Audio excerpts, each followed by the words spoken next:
Hello, everybody. Welcome back to the channel and welcome to a special edition of the show. It's our teaser video for the London Legends GT 2024 being held just a week from now, at least the time this is being recorded, in the Darksphere Megastore in Shepherd's Bush in London. You excited, chaps? Massively Absolutely. excited. How can we not be? Yeah, I see you're modeling the t-shirt there, Mark. Yeah, yeah. One of the event special, and by event special, I mean just us. Good Exactly. For the You moment. can't have it, viewers. man. Anyway, it looks pretty good to me. Yeah, And it's really eighth edition. excited. Yes, really excited also to be, to be seeing a kind of an eighth edition event again. And as I say, I don't think that this is just, shall we say, a kind of a holdout for fuddy-duddies who don't want to go to the old world. I think that even now it feels to me as though there's a slight feeling of, where there's difference between the old world and eighth edition. And I think there are some players, while it's true that some will only want to play one or the other, some may also want to play both. And I dare say that that's going to be the case for quite a lot of people at this event. Yeah, absolutely. And it's not easy, is it? Because it's not just that we've got new rules, we've got new base sizes, we've got new army compositions, and people will be focusing their time and energy into making a completely different type of army that they normally play for the new edition.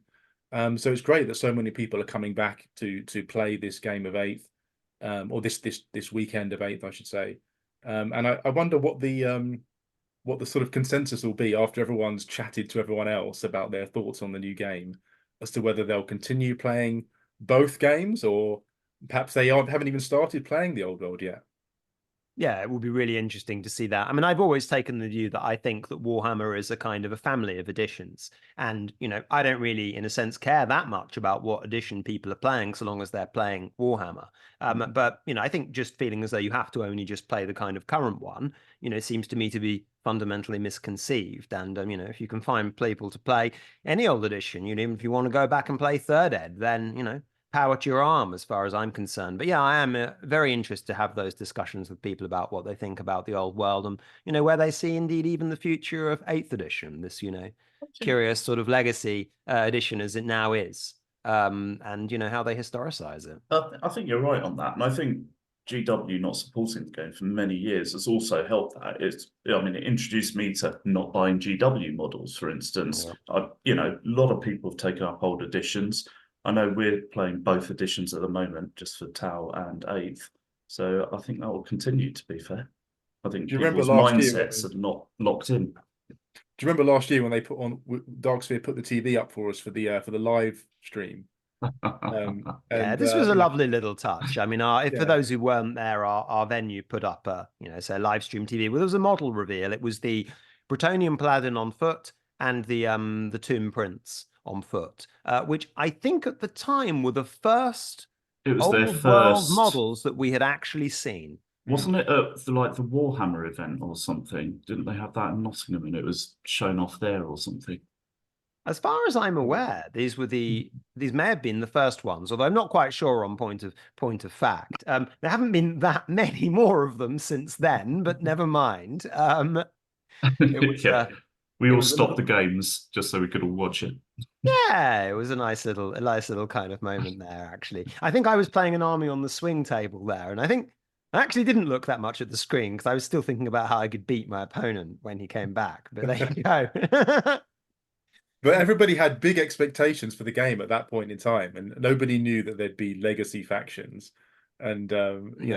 people were thinking, is there going to be a whole new model range? And it was Yeah, exactly. They didn't know what I thought was the case, blowing my own trumpet of my prediction here, is that it would be a kind of a bit of a, shall we say, a low budget game or a game that was largely drawing on old model lines. Right. I mean, for all we knew at that point, that we could have whole new ranges of Bretonians and Tomb Kings and Orcs right now, rather than, a few hero models. But anyway, there we are.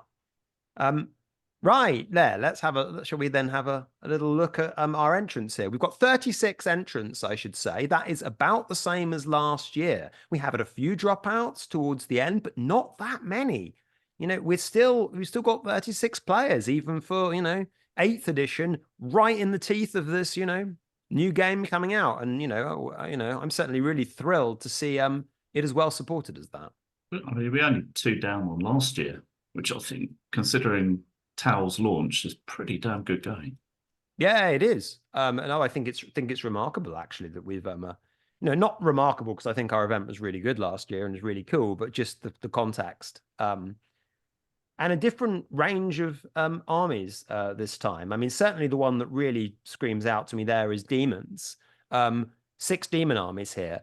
Now, demons generally have not been a well-represented army on the UK 8th edition circuit for a long time. There's usually only 1 or 2, and that is despite demons, I think by popular reckoning, being in the top 3 armies, arguably better still than that. And we've got 6. And it's worth pointing out that they are varying in strengths, should we say. So we've got a +9 all the way down to a -6. We've got several which are very themed as well. Pure armies, which is always nice. I'll let people guess which ones they are and where they rank in the comp scores. Yeah, we've got a mono Slanesh and a mono Zinch demon army, which is nice to see. I don't think I've seen all variations except mono Nurgle, I think, when it comes to demons. And I don't think I've ever seen a mono Zinch demon army. Yeah, not mono Zinch. I've seen something that looks a bit like. We've got a mono Nurgle. Oh, we have? Okay. Oh, cool. Yeah. And I have seen mono Nurgle demons. Of course I have. What am I talking about? Yeah, I was gonna say. I just had a It's the one blind you spot do there. see. Obviously, that's the one you do see, you fool black. So there you go. Too much old Oh, I see. I thought you were talking about for this tournament. You're talking about generally. No, yeah, generally. Yeah. Mono Zinch is perhaps, and mono Slanesh are probably the 2 more uncommon ones, actually. But anyway.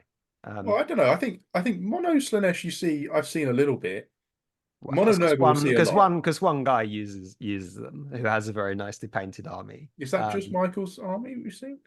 I don't think I've seen mono Slanesh apart from that. But now I'm thinking about it. I do think back in the day, mono Zinch was a reasonably competitive build because of the horror spam of blue fire with all the level 1 wizards. That was the niche way of doing it. Mono Slanesh, I'm not sure is so competitive, and mono Khorne is obviously not competitive, even though it looks nice. Oh, I love the look of mono Khorne. Yeah, exactly. You're a little biased there, Simon. I am a little bit. What else do we have here? So we got everything represented, but no Beastmen, unfortunately. Beautiful Beastmen. So I will bring that as a swing army just in case. Brilliant. No Beastmen. I mean, what else do we have there? I mean, we've got. I mean, it's pretty balanced, really. I mean, there's Warriors is up there as well. Warriors is 4, but I think Warriors is usually reasonably popular. And again, we've got some themed warriors as well. So it's not just filth. Last year, I think, on that. If I remember correctly, last year we had like 5 or 6 vampire counts armies, and now there's only 2. You can see on the next tab, actually, Simon. I think 2 of the warrior armies are a -6 and a -11. So there are two filthy ones. There you go. Oh, well done, Mark. Yeah. Oh, well. So, Mark, you've done some serious analysis here. You've got a variance column. Not for me. Well. It's the variance column. So there's you still can no see attempt. what I do for a job, can't you? There's no attempt, though, Mark, to link this to pizza choices. I was hoping to see some statistics on that, on what had gone down and what had gone up. I will tell you now, there are a lot of wrong-uns coming to our tournament because I cannot tell you how many people have ordered Hawaiians, and we all know that pineapple is wrong. Yeah. Well, I mean, as someone with familiar links to the place where pizza was invented in Italy, I think that all of Domino's are wrong. But yes. Okay. So there's been a drop in lizard. Drop in lizard. -3 on lizards. Yeah. Poor dear there. -2 on high elves. But yeah, there's nothing major. No. Nothing drastic there, is there? No, not really. But it's there's a balanced field of armies. So that's pretty cool. See, what about the comp we've got here? Has dropped. The average. Okay, so our average is now positive 0.5 compared to positive 1.2 before. Which is not completely insignificant. but the trend is still towards positive list. I think that's been the case for a while in competitive eighth. Actually, I think more people have played softer lists, which in a sense is, I suppose hats off there to the Triple Crown guys. They managed to change the way people played with their comp system. Yeah, hats off to the Triple Crown guys. Big shout out. I'm looking forward to seeing the Triple Crown guys over the summer. It's been a while. Yeah, no, It has. indeed. They're not at this one though, unfortunately. No, because but they they've were got at our, their they were at our 7th, last. 8th going on around the same time. They're also doing an 8th event as well, although I'm not quite sure if the time for the date Are for they that really? has been announced. I don't I think. thought Yeah. I thought they were completely Tau now. Well, they had You stop well, calling it Tau. there's a comp pack. Oh yeah. Stop calling it Tau. It sounds too much like Towie. 40K. Yeah, Towie, yeah, or the 40K race, the Tau. Never Yeah, mind, it sounds like never that, mind totally. Towies. I think that they did a comp pack for 8th Ed, which had this little purity seal on it. And so, but I don't know whether that means that it's now just become sort of ossified, like a kind of an archive document. No, I think they did it so that if anybody wants to run 8th, they updated it as a final time for this year, but I don't think they're running any. Yeah, at the moment. so it probably means we're the only ones manning the 8th Ed guns. Well, yes, for now, yeah. For now. We'll see. So yeah, we got I suppose we mentioned this before in a previous video, but a lot of old faces coming back to the tournament. So we've got the 2nd place finisher from last year, Mike Sylvester, with his Dark Elves. One to watch there, of back course. with his all-purpose elves, which can represent any kind of elf, being ambiguously painted in a sort of semi-purpley. They probably look more like Dark Elves than anything else, but they have been used as all other kinds of elves. Oh right, yeah. We've got the lads from the miscast table coming all the way from Sweden. Yeah, that's pretty. That's lovely to see, and that chimes actually with they're not the only international entrants as well. We have a few others from Nordic countries. We have a couple from Finland, I believe, and do we also have the two Shetland Islands? Well, we have the Germany. Yeah. Do we have the Shetland Island dudes again? We do. That's right. Brian and Dale. Okay. Flying in all the way from the Independent Republic of Scotland. But but ironically, it's probably harder for them to get here. They probably have the hardest journey of all, right? Because I can't remember I asked them about how they get down from Shetland, but so that probably means about a quarter of our entrants are using airplanes to get here. Yeah. Which is pretty cool. These aren't like some casual London crowd rocking up and, pushing around some beer and pretzels. These are dedicated gamers flying in using aviation to play 8th edition and transporting their armies on aircraft, which, has its own challenges. I know someone who's done a similar thing, actually. Quite recently, it's taken their army quite a long way away to play some 8th. I took my army to Canada, but yes, of course, yeah, exactly. That's me. Yeah, slightly outside there. It's worth mentioning actually that all 4 of the miscast table are coming, but I think Martin is planning on doing some commentary rather than playing. Yes, exactly. It's not just players; there are others flocking to the scene as well. I have it on good authority. Some other legend of the game might be turning up to do some watching as well on one of the days, but we'll see whether that transpires. A legend of the game. Yes. This is Nav we're talking about here. A serial tournament. He may come and do some watching. Apparently, he's in the area, so I was told. But there we go. But that's a good point, Mark. I'll make because Martin asked actually because he's going to bring his sort of filming equipment and stuff to. I was going to introduce him, and so if he does come along and want to sort of film some of your games, he is a friend of the channel. He's not a random person. Not a paparazzi recording here, selling cheap tabloid, because there's a lot of interest in this. There are a lot of people we've barred, by the way. This is the licensed film person. All the others, no. We've got security guards keeping them out. Very important. All right, so we've got on table 1 the fluff fest of the +10 Skaven and +10 Wood Elves. That should be fun. I think one of them is genuinely fluffy, and I think the other one is not so genuine. He's playing the comp, yeah. Yes, as a comp player. Now, Oh, right. Alex has, of course, something like 46,000 points worth of Skaven in his private collection Ooh. in Sirenblight, or wherever it is that wherever the place where he lives. This is a man who also owns a DeLorean as well, you know, the Back to the Future mobile as well, which he used to Oh, wow. transport his Skaven to Cardiff. I was very impressed with that. Wow.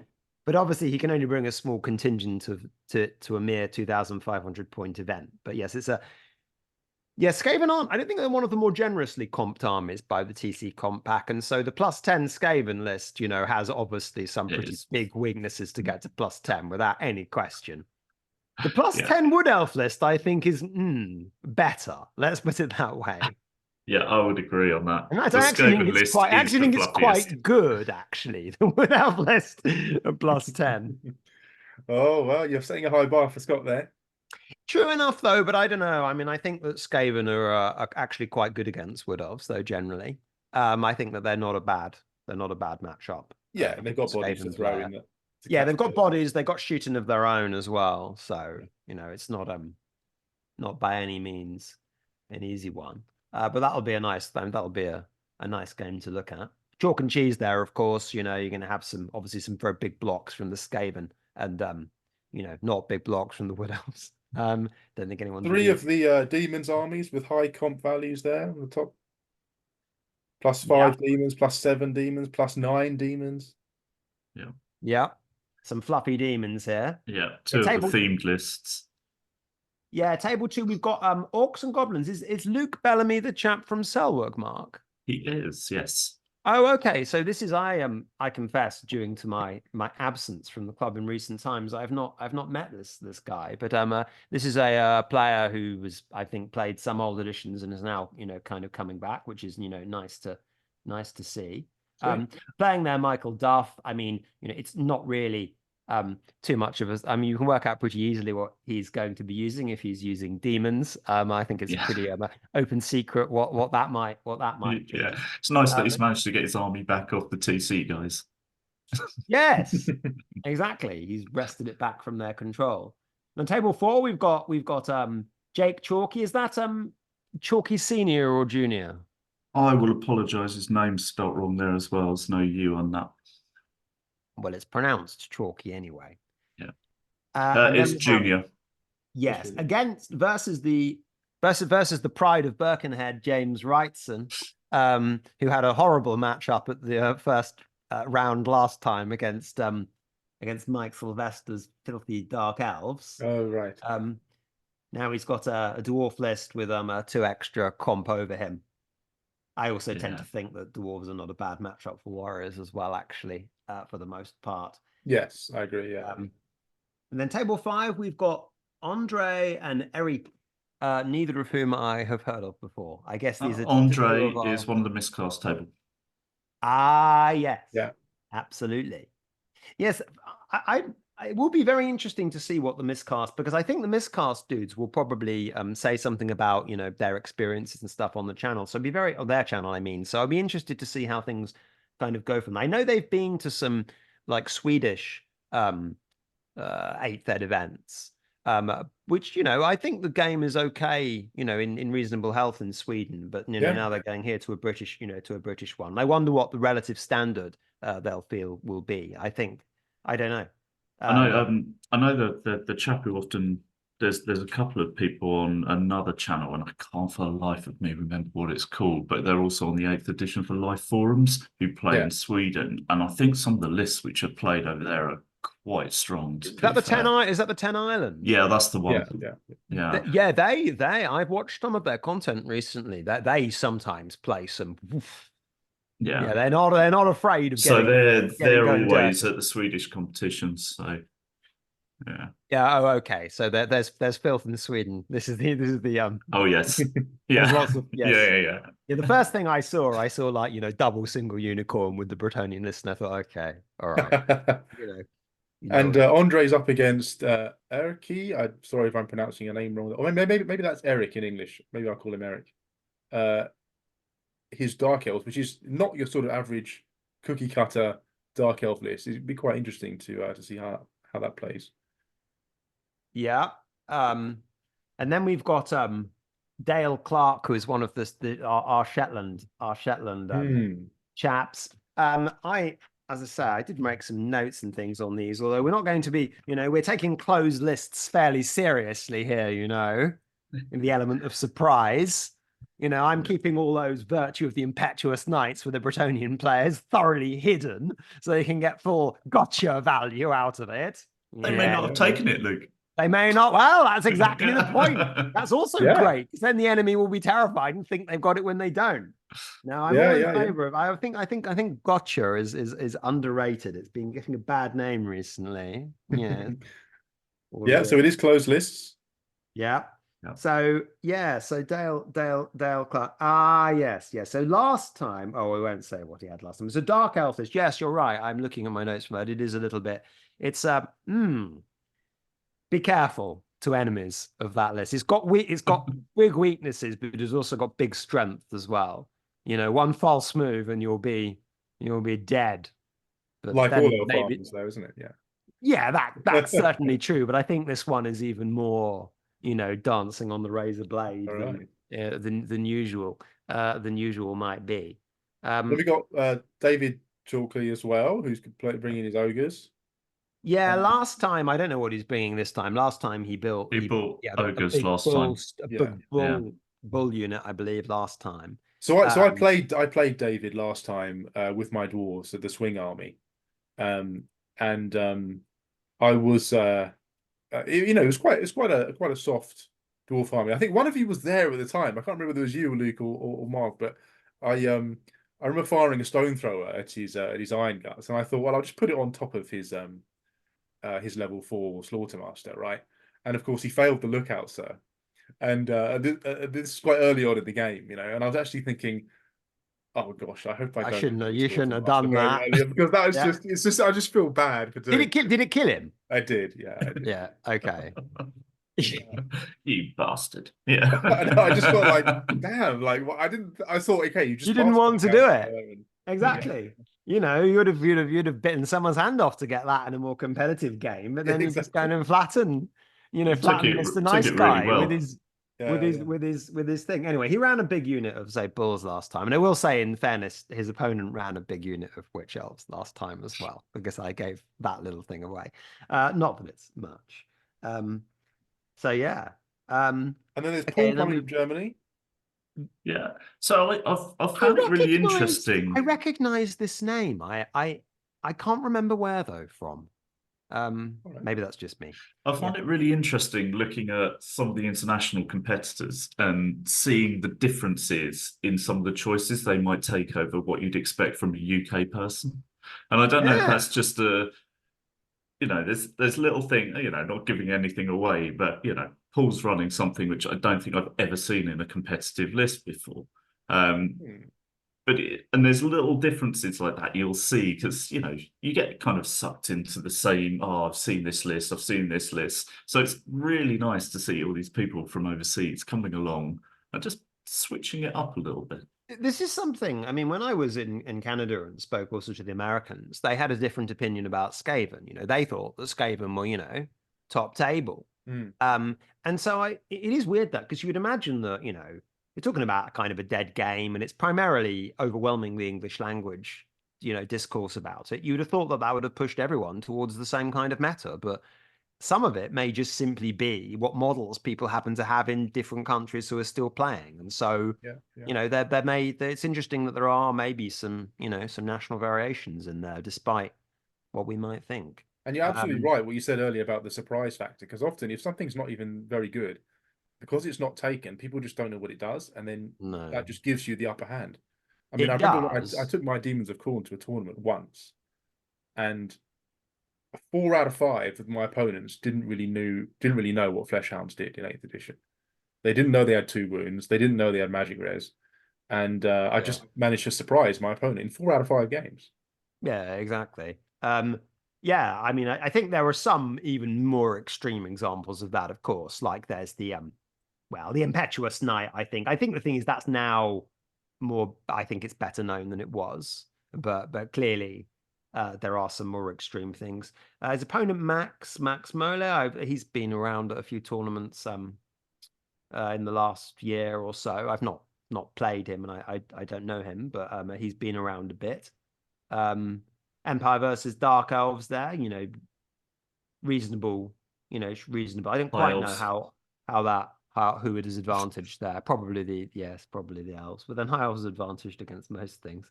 Then we've got table 8, where we've got two ninth age dudes in Alex Wheatley and Christopher Crawford, who Chris is of course the organizer of Cardiff Crusade, now actually getting to play some games. I did not know he had a Bretonian army, but obviously he does. I ran a critical eye over his list, and yes, there are a few things in there I was slightly surprised about. It's quite extreme, actually. I think it's maybe a ninth age player's Bretonian list, and Alex he won one of the Cardiff Crusades. He's a very good player.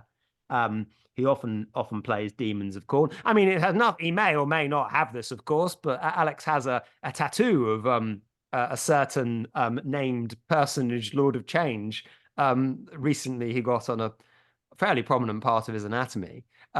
So that may have something to do with what he's bringing or not. Who knows? I couldn't say. So he's got well, hold on a second. Whereabout is it tattooed? I don't know where he has a Hold tattoo. on a minute. He has a tattoo of Kairos Fate Weaver. I don't know where. It's look, I don't have any tattoos, but I'm moderately pro tattoo. It's a really cool tattoo. So you've seen the tattoo? I've seen a picture of the tattoo, which was posted on the Jabroni General group, which is where I get most of my information about most things from. Alex has just been outed on our video now. Well, when he's got a tattoo, doesn't mean he's brought Kairos. Maybe Kairos. Oh, no. Kairos went from model to visual representation. No, I'm not talking about his list. I'm talking about his tattoo. I mean, you said it was in a part of his body that you don't normally see. Well, okay. No. What I mean by this is this. I don't mean on his bum. I mean like. I haven't seen. I wouldn't know. Fortunately, So no, the reason is because he didn't have the tattoo last time I saw him, and he has got it since then. Where, I'm not quite sure. Maybe viewers, you'll find out. Bonus points for the first person who tells us where it is on the day. Yeah. Yeah. And Mark, you've got a Karl Franz tattoo, haven't you? Yeah. It's my rune fang. Yeah. Oh, okay. Well, let's pass the watershed, guys. There we go. I think it would be amusing to get a tattoo of one of like the the crappiest things. Like, what about like Mounted Yeoman or something like that? That'd be a good kind of tattoo, wouldn't it? Like some of the worst things in the game. I think you do them a disservice. Well, I discovered unicorns. I actually have a Warhammer related tattoo, but I won't.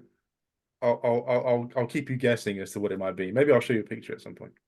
Really? I do. So, well, okay. I had a story about really. Yeah. So a story about a tattoo I also have is that I have one of the original Slaves to the Darkness. This is the Chaos book from 88 or 87. I can't remember. And that's got a sort of Khorne crouching lion on one of the color insert banner pages. And I have the original artwork from that Slaves to the Darkness. And I posted it on a group, and someone then immediately sent me back a tattoo that he had, I think, on his leg of that same then crouching lion. I thought, okay, I own the original piece of art. Did it give you ideas? Tattooed. Well, I sort of thought, got to be careful with this. There's some pretty obsessive people out there, I've also got the one that has, Mark, you've seen this. It's the sort of the Slaves to Pleasure banner. Yeah. It's got that sort of, the kind of, I think, female figure kind of in chains clutching a head. That's been repeated on a lot of kind of, sort of adolescent boys kind of banners, I think, over the years. I have the original of that. Anyway, this conversation has got rather sordid. Let's go. Anyway. Mention this. So Harry brought something more pure. Yes, Harry Lacey versus Ashley Morgan. Exactly. That's Is Ashley a boy or a girl? It's Ashley a boy. It's not a girl. I'm just I asking. know that by a process of deduction, because I've seen Ashley Morgan's name at other events before, where there were no. So just two things on these lists. He had some epically cool conversions on if it's the same army you bought last year. Yes, he did. He does have some. He does have some cool stuff. He is also in the Jabroni, contingent, the newest member of the Jabroni contingent, and I suspect the youngest. But, a good player, however. I quite like Ashley's list as well. It looks quite fun. I will say that. I haven't seen his list. I need to go have a look. I looked. Yes, I think it's a fairly balanced list. I think from what I remember seeing, not particularly crazy. I mean, I think the Chaos Dwarf lists tend to usually be fairly similar. In the, There's not that many in it. of course, we have Highlander, of course, in this event, and that's something. This is a plus bonus for having no multiples, and this is something that Triple Crown have kind of got rid of now, and Cardiff haven't used for a while, and so something like Chaos Dwarves often tend, I think, to go for Highlander. Yeah, so it does have a bit of an effect having that. And then we've got Mons and Drew on table 10. Mons, yes. Oh, well done, Mark. You managed to include the little accents above the letters there. Was a copy and paste job. That was Copy paste. Yeah. That was very inclusive of you, Mark. Very good. Yeah. If I failed on any of the others, I will apologise right now. Well, yeah. So Paul's name actually, instead of the Yeah. double S, actually has the I don't know what you call it, but the big B. Yeah. Yeah. Yes. So anyway, we've got Drew with his Bretonians. I mean, Drew has been I mean, I've in a sense, I've been observing Drew's progress. He's he's become a very good player very quickly, from almost a starting position, very analytical, trying to, in a sense, he's pivoted to, he's gone like long lances, MSU, and in more recent years he's been using, well, recent years, not that much, the recent year perhaps, he's been using something a little bit more sort of medium lances, shall we say. I tend to think that Bretonians are quite good against high elves. Or they always, as a Bretonian myself, I always found them a relatively, an okay matchup. Just avoid the lions and the phoenix guard, and then you'll be fine. Next, we have Dave Poole with Lizardmen. Generally used warriors, I thought, before. And Liam Hoey. Liam Hoey's got quite a few different armies, I think, but this time with VC. I'm not sure how does Lizardman versus VC generally pan out. Do they? No, I don't know. No idea. Depends on the list, doesn't it? I mean, yeah, okay. I don't know if Dave's got a lot of poison in there. It might not be as effective. Well, that's true. I mean, that's good against things like T-Bats, I guess. Yeah, true. That's an important interaction, actually, because the T-Bat has to get close to do its scream, and it relies on getting out of arc of stuff. So skink blowpipes will be excellent against T-Bats, and it reduces, obviously, the effectiveness of the T-Bat scream. It depends whether Liam has got T-Bats, and I actually don't know. And I wouldn't want to give it away anyway. Then we've got table 12, where we've got Dominic Pemberton versus Terra. Is this Terra the Terra we know? Yes. Okay, he calls himself Terra Eliel in other places, using a different family name here. So Dom is an 8th ed player who's actually won an event before, one of the major events actually, when there were 100 players plus at events. Clash of Swords in 2014. I happen to know, because he has some Clash of Swords dice. Maybe he'll be bringing them with him. And he's coming back into the game. He's Simon and I have actually played him a couple of times each, and but he's, as I say, coming back, and interested to see how he does. He's spent a long time thinking about his list, and playing Empire as well. And there are not so many Empire players around, I think, in 8th ed, especially not of the kind of quite competitive kind. There was one guy we used to have at the club called Dan White, who was, played Yeah. Empire, who was a guy who, in a sense, sort of taught me 8th Ed partly. He was a Same here. competitive Empire player. But since then, I've not seen many. Yeah, I think that with Empire generally, you need to know what you're doing. It's not like like Warriors of Chaos where you just sort of point and click kind of. Yeah, I mean, obviously Empire, you've got your big kind of war machines. They're a bit obviously less customizable than dwarves. Obviously, in the Empire meta, you will often see light being used, and then you've got obviously steam tanks as being a possibility as well. Which steam tanks, are we allowing virtual pivoting our event? We're not, are we? No, I don't think we are. Okay. Yeah, so interesting to see what Dom brings there. And then we've got and with Terra. I mean, Terra has I've placed his Wood Elves actually once before. It's definitely a list, I think, with some vulnerabilities, that Wood Elf list that he's got there. It's it definitely it's quite, Isn't that all Wood Elf lists? Yeah, of course. I mean, all of them have vulnerabilities. They're kind of inherently sort of quite flimsy. I am not quite sure what. I mean, it's hardly much of a giveaway to say the Wood Elves have got arrows in their list. Woohoo! But I haven't looked and seen exactly what choices Terra has made there with arrows. Do Wood Elves have to declare what arrows are on their archers at the beginning of the game? Don't think they do they? No. No, because it's no different to magical items, isn't it?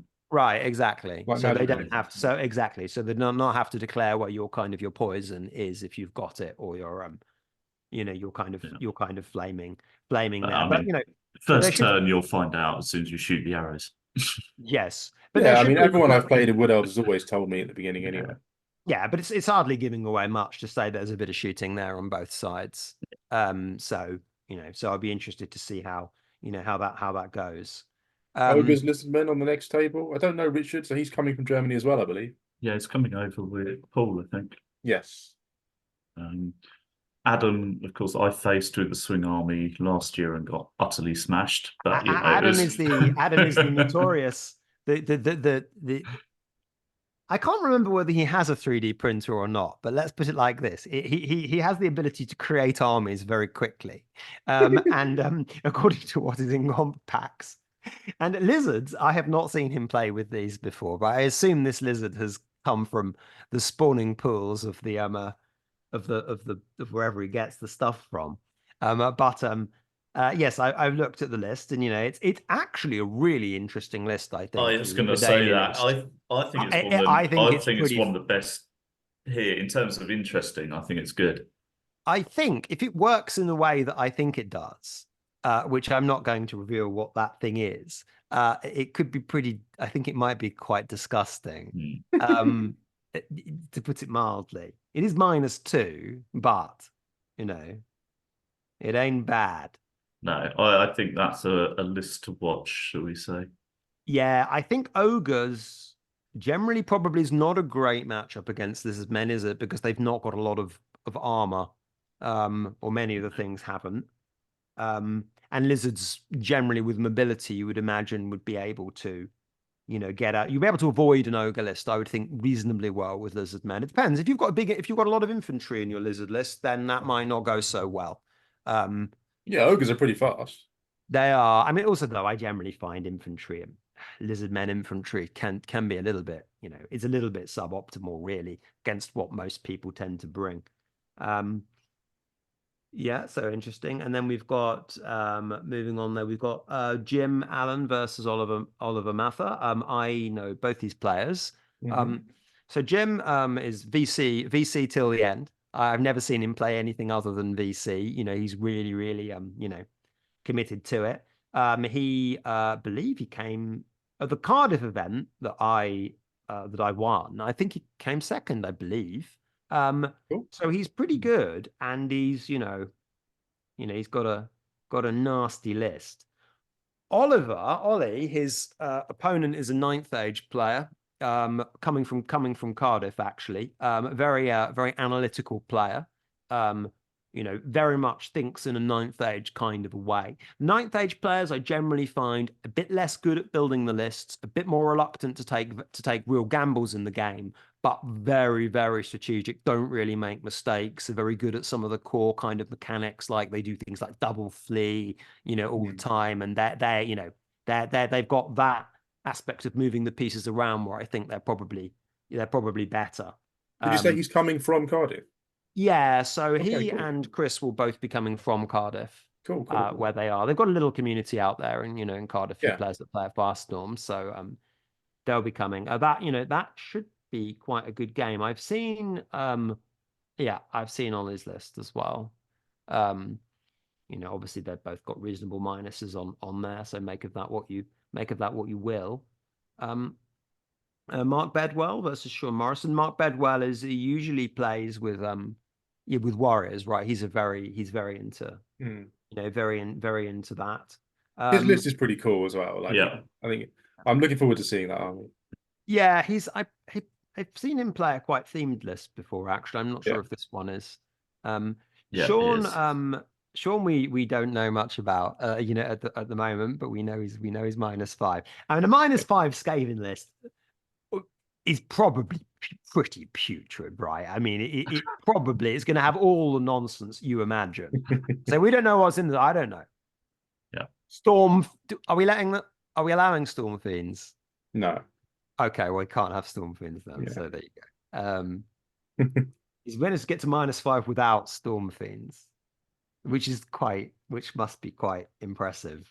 The table 16, we've got Adam Knight, well known as a painting person. And he's gone for a -5 this time. I think he was -4 last year or something like that, and he's slipping into the filth gradually. He's slipping into the filth column. Then we've got another filthy player who I've seen play filth before, the Wall of Nurgle. Now, of course, one of the questions on Lewis's mind will be, of course, well, is there the banner of the World Dragon in the -5 high elf list? And if so, where? Yeah, exactly. Oh, yes, exactly. Hardly any surprises there. If we're playing a -5 Dark Elf list, well, maybe. His other question is probably, why have I been faced off against the High Elves instead of the Skaven? Yes, exactly. Well, bad luck, old chap. This is all done randomly. It's the way the auto sort worked. Auto sort. There you go. No one's going to cry too many tears about the Wall of Nurgle. And then we've got Brian up against Mike again. I remember they played each other around 4 or 5 last year, and Brian had Beastman at the time. And yes, Brian. I believe he called himself Brian Turbo Duncan last time, and Brian Turbo Duncan, and he was turbocharged literally on the Saturday night. I remember. Yes, he playing Warriors. Okay, this time did I look at what was his list like? I can't remember. He's got a very themed list as well. Very themed. He has got a super. This is a really cool army. This I've been really interested. I've played something like this, although less extreme, once before, only, and it's really, really cool. I think it's really nice. It's got some good bits and some less good bits, but as you would think, with the theme. And when people say Warriors of Chaos and theme, they usually mean mono god. So again, make of that what you will. And then we've got Mike Sylvester, who, look, we everyone who is in the event, most people will know what he had last time, so we're not really outing him. He's Mr. Fast Cav. And obviously, we've slightly nerfed Fast Cav this time around. We've only let them have 1 scoring unit and let the BSB score. So there you go. Rocking at -7 this year. Absolutely, yeah. So the 1 scoring unit thing, obviously, if you're up against a player that has multiple Fast Cav units, then they should declare at the beginning of the game which one is going to be their scoring Fast Cav unit. Exactly. Yes, and ideally mark it.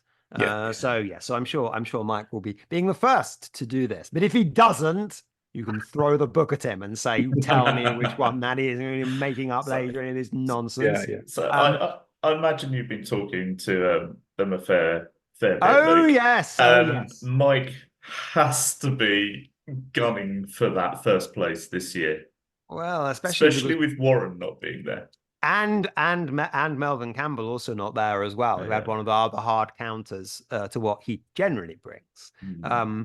So yes, he will be wanting the axe this time. Warren misses out on his additional hand weapon. Yeah, exactly. Exactly. So there we go. And then finally bringing up the rear, the -11 filth off. It's Okay, so -11 ain't too difficult to get when you're Warriors of Chaos. I know this from experience. When they removed the comp score entirely in Cardiff and then brought it back again, I played some games with a -23 Warrior of Chaos list, which was pretty horrible. But how has the ogre guy got to -11 is the question I have. Oh, you'll have to find out, won't you? Yes, I have it written on my piece of paper why he got there. I would tell you now, we didn't give him extra minuses because he ordered a Hawaiian. But yeah. It was close. I have never seen something like this. Because especially with ogres, the meta list is about -3, basically. And it's pretty good, and it's good against most things except Purple Sun. But this one, I have not seen anything like this before. Instinctively, I feel as though it's overcomped at -11, but we'll see. Yeah, I agree. It's good, but I don't know if it's -11 good. Yeah. Whereas the warrior list, it's against, again, it might be slightly overcomped, but it's good. No question. Right, yeah. So anyway, some interesting kind of matchups there. Yeah, I mean, altogether, look, I mean, there's a nice kind of spread, isn't there? We're going right from 10 down to -11, and we put an extra minus, of course, on Death Wizards this time. I did not say how many Death Wizards there might be, despite this extra comp. How dissuaded people may have been from bringing it. Are we letting them use General's leadership?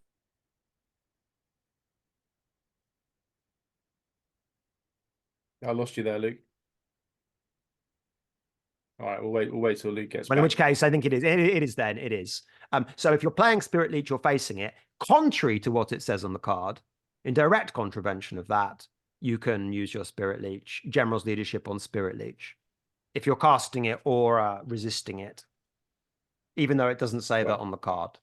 An FAQ says that. Yeah, an FAQ. That's an FAQ. Yeah, it just overrides what's written on the card. I don't know why, but it is. Yeah. Okay, so I'm just going to put up the pack here just for a minute, just to remind people of a few changes since last year. So the main one, of course, that you should remember before you arrive is that the timings have changed a little bit. So they are 2-hour 45-minute rounds now. So you've got an extra 15 minutes to complete the game. And an earlier registration. Yeah. Yeah, so a little bit more time, which is nice. I mean, 2 hours, I think, 2 hours 45, it's still not a lot of time exactly. So you still have to, play reasonably promptly, but it's a little bit nicer than it was before. Yeah. And we're finishing at 7:15 on the Saturday.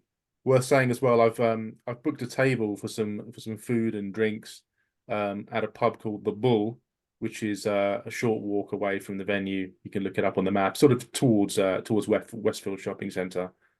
Yeah, it's a nice. It seems to be. I've not been there before, but it seems a nice enough place. It's Shepherd's Bush is a bit of a, clubby kind of divey sort of area, and this one is near or part of the Westfield Shopping Centre. So it will be. It's not a gastropub exactly, but it'll be a bit nicer. So than the pub we went to last time. Not that there was anything wrong with that, of course. So you're most welcome to come. Whether you want to have food or not, you don't have to have food. You just have a drink. Just have a drink and chew the cud and then go out and get food elsewhere, or you can have food, whichever you prefer. Yeah, there's actually a whole line of restaurants down there next to Westfield, so there's plenty of other places there that people can go to, and I'll be doing the rounds on Saturday trying to get the people, especially people coming from abroad and stuff, if they don't know, they want to tag along and just trying to invite everyone I can. It's probably maybe 5 minutes walk away, maybe 7 minutes. You just have to go over the green and when you hit Westfield, it's pretty clearly marked on Google Maps. It's not inside the store, it's in one of the sort of streets outside. So it's pretty easy. It's pretty easy to find. Yeah. So that should be cool. Couple of tweaks to the house rules just to remind people. So ridden monsters. I'm not sure how many ridden monsters we have. I haven't had a good. You haven't analysis. really served to encourage them, not really. Yeah, yeah. But there's a few tweaks there anyway. Or So at ridden least- monsters do count as I having don't know if there are any. But anyway, for the Yeah. purposes of steadfast. And so your monster can be steadfast, which is interesting, and break steadfast as well. It's got a rank now. yeah, exactly. And then for cannons, template weapons, obviously our template weapons in the game, they're hitting a ridden monster. We are randomizing. Then you don't hit the monster and rider, and that goes also for characters on chariots as well. Does it? Does it work? What about Purple Sun? Does that go through both of them or only one? Purple Sun does, yeah. Yeah. But both, through both. Through both, yeah. Okay. Yes, I thought so. Yeah, okay. So that helps them a little bit. But as I say, I don't know how many of these there are. Yes, I don't know either, actually, yeah. No, we've got some characters on chariots, but I don't know if we've got any monsters. Yeah. And then something about the scenarios, guys. So this is perhaps a section that will be of real interest, I think, to those of you who have not played with these before. Now, all of the scenarios have missions in them that are dependent on something called scoring. And, you will have considered this when building your army. You'll know which of your units are scoring and which ones aren't. And, generally speaking, they rely on you getting that scoring unit into a place by the end of the game in order to score. Now, note that if you win the scenario on these missions, you don't just get like a bunch of extra victory points, which is what we had last time, 750 victory points. You actually get, an extra bonus of points. So, for example, if you are, say, 900 points ahead of your opponent, that would be, a 13-7 kind of conventionally. But if your opponent gets the mission, you would lose 3 points and he would gain 3 points. So it would be 10-10. Conversely, if you get the mission, you will get 16 points, he'll get 4. If it's a draw, it will stay at 13-7. So you see the mission is quite swingy. There are 6 TPs there for the mission. So don't forget about the missions. Absolutely. And I would, because a lot of people sort of would have this table kind of memorized from previous tournaments, but it's worth just checking it because the brackets aren't the same necessarily as other tournaments you played. Because look, it goes to 0 to 200, then 200 to 500, 500 to 800. So there's kind of 300-point brackets there. There's slightly larger brackets, Yeah. so you will find that you have to perhaps to get a 20, you will have to win by more, I think, than you would have done before. Not enormously, but by something. Yeah, because you've got to get because it's like how you would normally get to 20, that only gets you to 17. Yeah, exactly. And then you need to get the extras. Okie dokie, yeah. And then just that the thing about the scoring units, which we mentioned earlier. So obviously there's that point about the fast cav, 10 models or more, 10 models and a standard bearer, to be a fast cav scoring unit. If they've got multiple fast cav, multiple fast cav units with 10 models, then obviously they've got to declare at the start of the game which one is scoring. And note also that the battle standard bearer can join a unit, and then that unit counts as being scoring. This isn't a change to the last compact, but we've just sort of reworded it there because we had a few questions about people that wanted to understand that a bit better. Essentially, the battle standard bearer can make a unit scoring, which is good if you're using fast cav, or if perhaps you've got a unit that can't take a standard bearer for some reason. Yeah, he's got to stay with it though, and it's got to have one model left in it in order to score. And that can be anybody. It can be even if it's just the champion left and he's attached to the BSB, the unit will score. If you kill all the unit, the BSB doesn't score on his own. Yeah. Okay, let's scroll down. Yeah, and we'll say a little bit about these missions. Okay, yeah. So we've got... So game 1, frontline clash, nice and easy for deployment, totally standard, 12 inches on. The mission is hold the ground. So you mark the center of the board, and you have to get within 6 inches of it. Now you start scoring for this from the end of turn 2 onwards, and that's both players' completed turns. If you've got more scoring than your opponent after turn 2, you get a point. If he's got more after turn 3, he gets a point. You've got 1 each, and you need to get more than your opponent by the end to win. Obviously, with this one, it can pay to actually start scoring quite early. Even if you start dying, if you stay ahead, you can win. This is an infantry player's scenario. This, a big Death Star does well in this because it can bully the center of the field, and keep scoring on that objective. But sometimes, you try and maybe outscore a Death Star by slipping a couple of little units in to try and outscore the Death Star because it only counts as one. Then it can be a finely balanced one. This, but it's generally good for the for the infantry players. Yeah, but my advice is don't wait till late game to try and rack up those points, because in a tournament scenario you might not get to play that turn 6. Remember, that's true. Don't rely on that. That's right. Game 2, Dawn Assault. So this one, as you can see, you've got these deployment zones here, slightly smaller deployment zones. You've got 3/4 of the table each, and you've got these little vacant positions here. So it's a slightly diagonal themed, not completely diagonal, but there's a slight theme to that. Also, you get to hold back 2 of your units as reinforcements if you want, and they follow the ambushers rule. So note that, they can be scoring units as well. So, you can take some units off the board, and when they arrive, they appear on the owning player's short board edge. That's the, obviously the 48-inch board edge. And they can go in the opposition deployment zone as well. I think that's correct. Yes. They just need to be touching your short board edge. Yeah. Yeah. Okay. Yeah, so counter thrust. Yeah, and what was the scenario on game 2? We didn't say that. Oh, you need to get into your opponent's the deployment breakthrough. zone. Yeah. Oh, by the way, so you need to get into your opponent's deployment zone.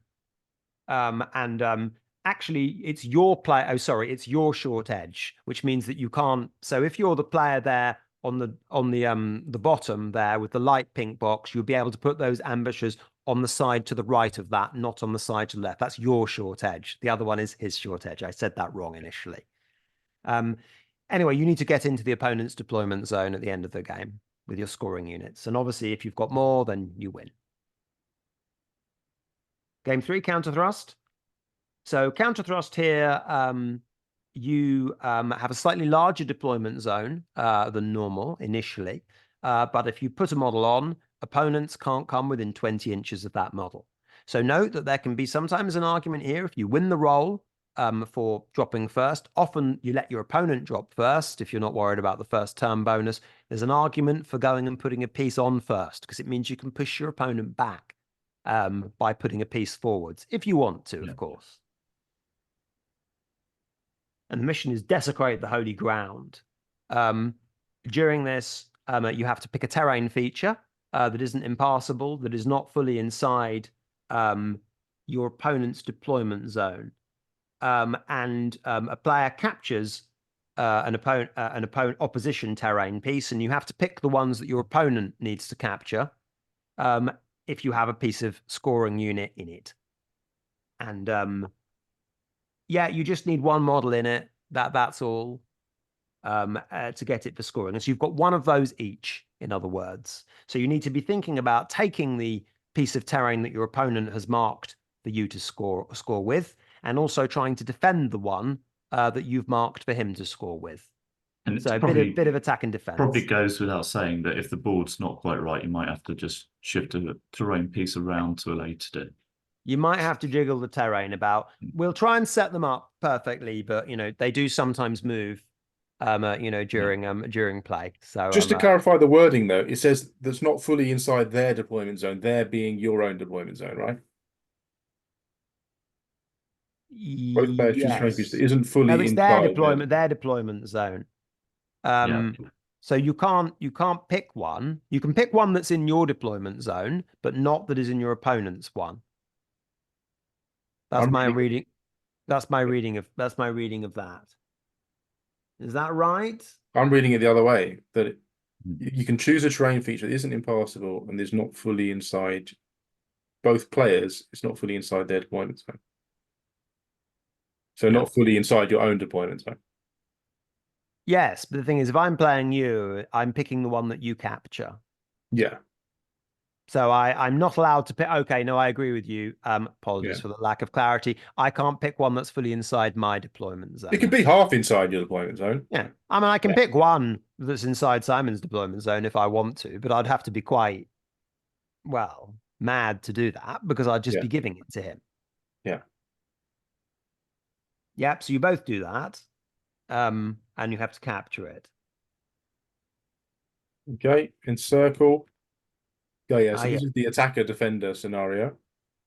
Yeah, so you'll be choosing whether you're attacker defender here. Obviously, you're going to either have big flanks or big middle. If you've got a big burly Death Star, perhaps you want the big middle. If you've got, a fast flanky kind of force, maybe you want the big flanks. Some little dynamics here. And capture the flags. Nice simple mission. You need to kill your opposition's scoring units. If your opponent has, you need to nominate 3 to score. In fact, the opposing player nominates the 3 units that you need to kill to score.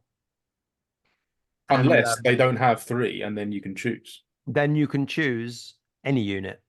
So you could choose a unit of Chaos Hounds or something if you wanted to, over and above that. So you're a bit of a disadvantage if you don't have at least 3 scoring. I think most players will have 3 scoring, by the way, though. So you might not get an opportunity to do that. Oh, no, wait. So then the opposing player picks anyway. It's just, so let's say if you've got 4 scoring units, your opposing player gets to pick which 3 they're going to destroy. Of the 4 scoring units. Yeah. Yeah.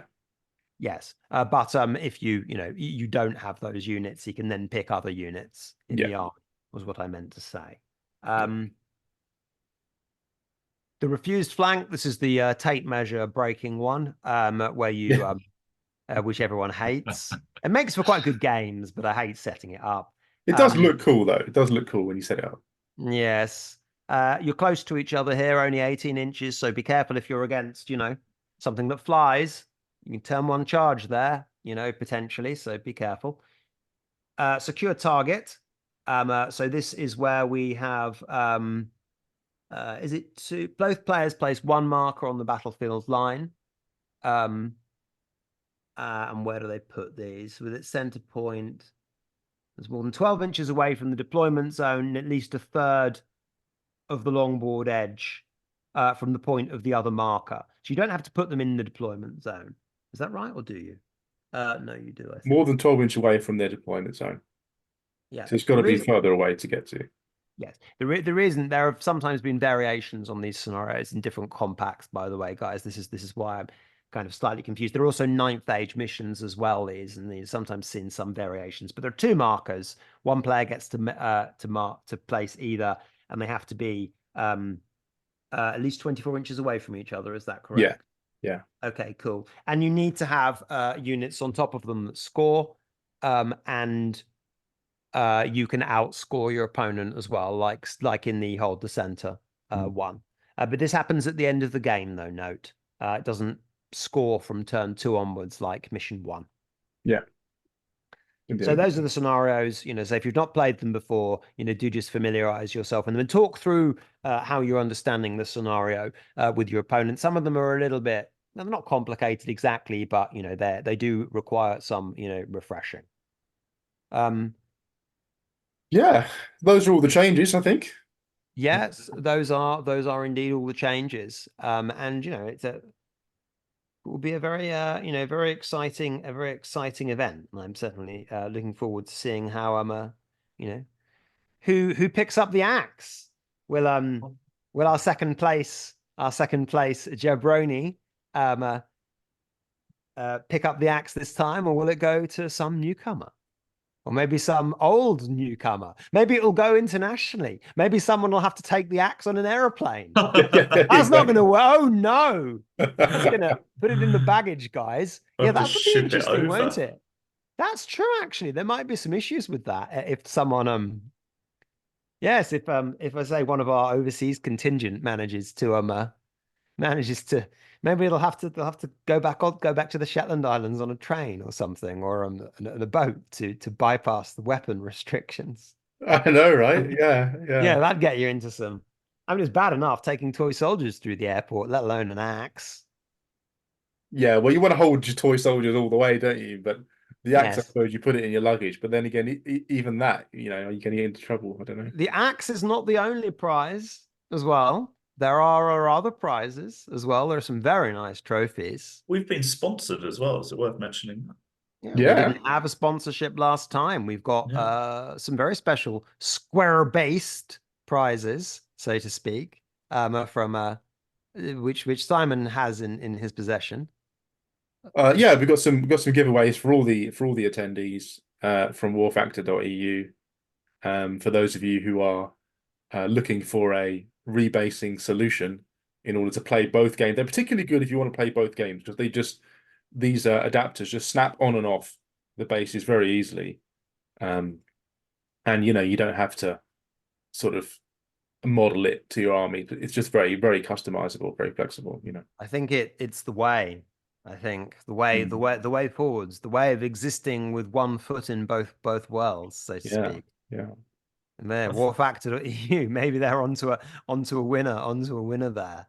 But But this you is what know, I'm interested. This is what I'm going to find most interesting because I'm just first of all, I love Eighth Edition. I think it's going to be a great atmosphere with everyone playing Eighth, but also just to hear people's opinions of playing